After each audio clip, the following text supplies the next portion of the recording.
Hey guys, it's Alicia with WTI. If you want to be confident that your threads are well sealed, then I want to show you this Loctite 545.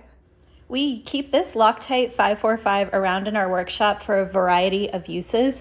In this instance, we were using it to apply to an engine seal.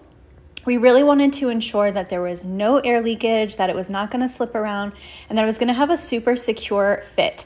So it's easy to apply right out of the bottle. It flows nicely, and this is the 10 ml bottle size. So it's easy to handle the bottle, and it is the perfect size for us since we don't use it all the time, but it's great to have around.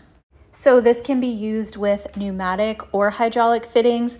In fact, we usually use it most of the time with hydraulic fittings, and we find that it works a lot better than a sealant tape. It just really lasts a long time and it has such a good seal. So it's just a way to really be confident that the end result is going to last a long time. So this project here, we actually did a couple months ago, and these engine seals have stayed in place perfectly. There have been no issues whatsoever. So we are super happy with it.